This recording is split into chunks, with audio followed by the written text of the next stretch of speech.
Hello everybody, my name is Dutchy, welcome to RPG Labs, and let's get right into this video. So this video is going to be about everything we know about Wayfinder so far. The developers just had a beautiful stream which explained a lot of things. And that includes the release date of the early access period, which is August 15th. Now, just for the people who don't know what Wayfinder is an up-and-coming MMO-light RPG game that is set in a world ravaged by this mysterious magic called the Gloom. Now, in this game you will be playing as a Wayfinder. Now, Wayfinders are heroes from the past who have come back as small echoes of their former self. When you first start, your character will not remember everything that happened in their past, but slowly but surely your characters will start remembering everything and piecing things together. Now, you as a Wayfinder are one of the few who can actually control the Gloom Dagger. Now, the Gloom Dagger is an artifact that you can use to travel across the Gloom itself and slightly manipulate it to your will. Now, when you first start the game, you will be presented with 3 Wayfinders, which will be Nis, Silo, and Windgrave. Now, to quickly go over the characters, starting with Nis. Nis is a DPS style character that can move around the battlefield faster than almost any other character in the game. Now, with Nis's playstyle, you would want to prefer close quarter combat usually. However, you can actually swap out to a gun if you really want for Nis. This goes for all the other Wayfinders as well. Any weapon you unlock, you can use on any of your characters. However, I do have to say, some characters will be better with melee weapons than range weapons, and vice versa. Anyway, Nis has 4 abilities, which are all tied to movement. Now, Shadow Dash allows you to dash straight through an enemy, dealing damage, and then a Shadow Clone will immediately come out and hit the target afterwards as well, dealing extra damage. Now, Nis's second ability, Umbra Aura. Upon activation, you can dodge 3 times and deal damage to the closest targets near you. Any allies that are near you will also receive 1 stack of this, allowing them to do the exact same for 1 dash. Now, Vengeful Shade allows you to become completely immune to all sorts of damage, and then you can dodge backwards or you can jump straight back into the fight and deal some extra damage. You will also throw out some knives at the same time. Now, Nis's ultimate is called Gloom Shadow. Gloom Shadow lets you spam Shadow Step for no extra cost for a short duration. I would recommend using your first 2 Shadow Steps first, and then straight away afterwards start spamming it with this ability. One extra little tip I'd like to give is that if you're fighting a boss, make sure you lock onto that boss when you're using your Shadow Dash. Because if you don't, you will probably miss a few of your Shadow Dashes, wasting that potential DPS damage. Now let's talk about Silo. Now, Silo is a preferred range DPS hero. Now, yes, you can actually use daggers or an axe or whatever other weapon you want, but I recommend using a gun on him because it just makes his kit make a lot more sense. His first ability is Firebomb. Now, Firebomb basically does exactly what it does. It throws out a bomb that explodes into fire, dealing fire damage and some explosive damage initially. Now, his second ability is Oil Bomb. Now, if you get a direct hit with an oil bomb on a target, it will stop them in place immediately and they cannot move for a small amount of time. However, anyone who goes into the oil afterwards will be slowed down as well. Combo this with the Firebomb to deal extra damage, but you can actually also shoot at the target while they're in the oil to also deal extra damage. The Firebomb will also have a greater radius than before as well. Now, Radiant Clone allows you to dash backwards and put out a quick clone that enemies will start attacking. Now, this is a really good combo also with your oil bomb, because if you can lure everybody towards one spot and then throw the oil bomb on top of it, deal some damage, then immediately chuck down the firebomb and they're most likely dead. And last but not least, his ultimate is called Ground Zero.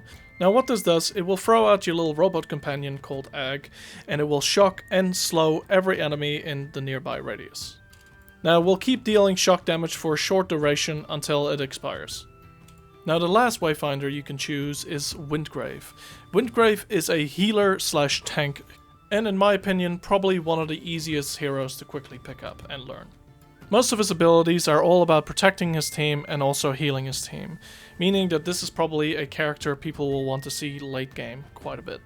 Now, his first ability is Righteous Strike, which allows you to deal damage in front of you and at the same time heal nearby allies. His second ability is Radiant Pulse, which puts a shield in front of him, blocking projectiles and giving a decent boost in defense for anyone standing behind his shield. His third ability is called Judgment. Now what Judgment does, it will pop up a bunch of halos around enemies nearby you. If you hit these enemies, it will heal you. Now I would recommend with Windgrave, if you have daggers and you use this ability, you can almost instantly heal your entire life really fast, because daggers are one of the fastest weapons in the game so far.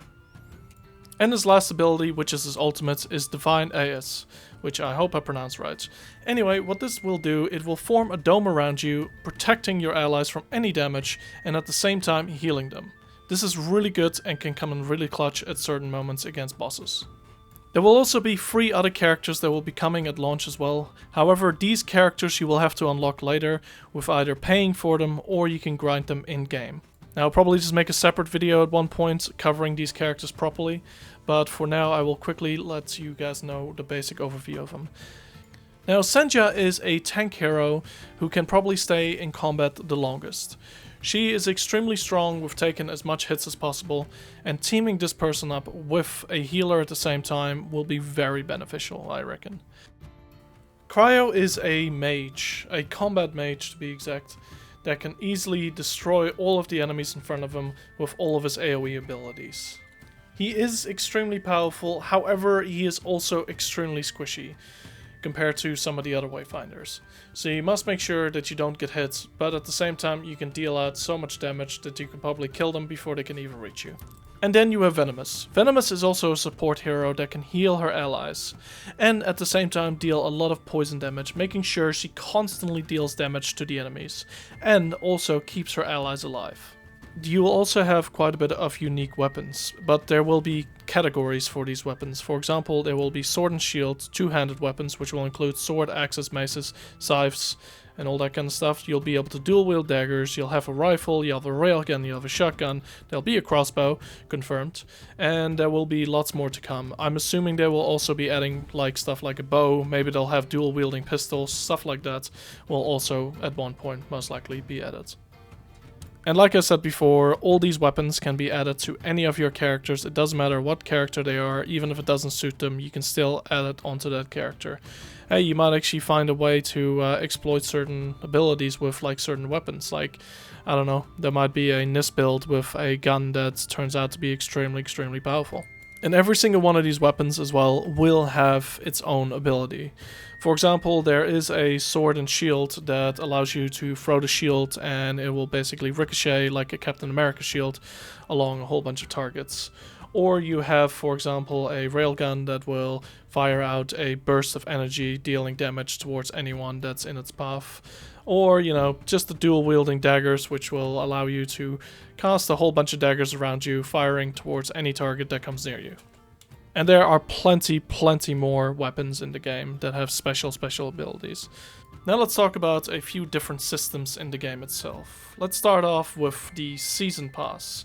Now the Season Pass is called the Reward Tower, and with the Reward Tower, once you buy it, you will have it forever.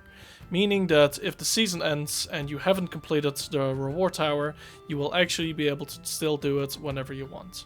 However, you can only have one season active at a time, so if you have bought 3 seasons, you can only have one of those ones active and progress only in that one. I really like this system because this basically means that every single time there's a new season and you are really into the game, however you need to take a little bit of a break from it due to personal reasons, or there's another game coming out that you really want to play for a while, you can actually buy the Season Pass and then immediately afterwards you can just leave the game for a couple of months, come back and then finish that Battle Pass whenever you want.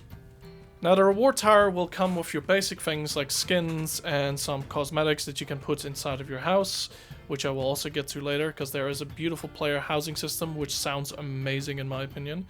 But it'll come with skins, player housing items, and also it will come with the new Wayfinder for that season. And also the Wayfinder's weapon for that season. For Season 1, by the way, anyone who will buy the game for the early access period will be getting access to this Battle Pass for absolutely free, no charge, apart from the initial cost to buy the early access fee. The Season Battle Pass also comes with a little bit of a maze that you can like explore. It will be like a top-down point of view sort of thing, so it won't just be a progression system from seeing a bar go from the left to the right. You will actually have to explore this area, and you can actually find secrets supposedly in this maze, which allows you to unlock even more things, which I'm actually kind of looking forward to because, well, it's a little bit of a gamble going left and right, but in the end you will be able to unlock everything from that battle pass anyway. So it's a little bit of a fun system. I do want to quickly mention Heroic Cryos, by the way. Heroic Cryos is going to be technically the 7th Wayfinder, but he will have the exact same skills as Cryos. However, he will have slightly higher stats than Cryos, and he will also have a bit of a different look. In order for you to get this Cryos, by the way, you do need to buy the highest Founder spec, and that is going to set you back $150, but that will also come with both season passes for the Founders Edition, so you will have Season 1 and 2. You'll get free coins with it as well, I believe, a bunch of skins, a bunch of stuff for your house, and there's also a bunch of extra in-game currency coins you get from it as well. So you do get quite a bit of stuff from it, but it is up to you if you want to buy this one, because it is quite expensive. Mounts have also been confirmed for the game, which means that you will be able to travel around the open world a lot faster. I'm assuming that you will not be able to use them in dungeons, but if you can use them in some dungeons, that might actually be really cool, because there are some really open areas with some of the dungeons, which it doesn't even feel like a dungeon anymore. It just feels like this giant open area you are exploring. So maybe in areas like that, you will be able to actually mount your horse, and it would be really nice to see some mounted combat as well.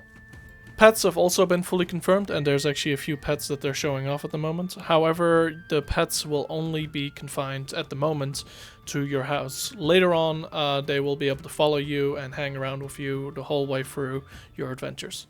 Speaking about the housing system, let's talk about that now. The housing system in Wayfinder sounds absolutely amazing. I mean, first of all, you can obviously completely customize your entire house. Just to let you know, the house you're seeing right now is one of the first little apartments you just get. But later on you can get a lot bigger houses and you can get a lot more customization options. When you're also customizing your house, by the way, you can also add artifacts which will grant you powers outside of the house. So when you go in a dungeon, you might be able to deal more damage, or you'll be able to have better defense, or you might even actually get a special style power, just like the echoes. So just in case you don't know what echoes are little things that you can add to your Wayfinder, and you can add them to the trinkets that you are carrying to deal more and more damage. This is one of the biggest ways of how you will be changing your character. Now, echoes can basically range from just a small little buff towards your overall power or your overall defense, but it can also change the way you play. For example, if you like reload, it will start doing a little shockwave out, so we'll push enemies away while you're reloading. Little things like that, for example. I'll go more into echoes in a later on video, just because it's just a very, very big topic in general if I really want to go into it deeply. So let's continue on with the housing. You can also get some trophy systems in the game, which basically mean that you are farming little items that are inside of your own house. Now, these items you can only activate once a day, and once they're activated you need to wait the 24 hours until they come back. But what I've seen so far, it's mostly crafting items you can get from this, so you will be able to gain some quick crafting items every single day you log on. There's also a really cool system they have been sort of talking about. It's not going to be in the game when the game first releases, but it will be in the game later on. Now, this is a neighborhood system. They also talked about having a guild neighborhood. But this system sort of means that you have houses around a small part of a neighborhood that you can like explore and just sort of see your friends and see other people's houses. I think this will be a really cool little addition, having like neighborhoods instead of just a player house, because having a player house is cool and you can show it off to like your friends. But having an entire neighborhood would be even cooler, because you can literally show it off to some random people who walk past, and maybe even start making some mates about cool stuff you have outside your house or inside your house. It just makes the game feel more like a nice little community, instead of just, you know, having to run dungeons 24/7. Speaking about dungeons, by the way, dungeons in Wayfinder are called lost zones. Now, these lost zones you can actually find out in the open world areas of the game. And when you're finding these, you will be able to activate them in the main town hub as well, so you don't have to keep running to the dungeons itself in the open world.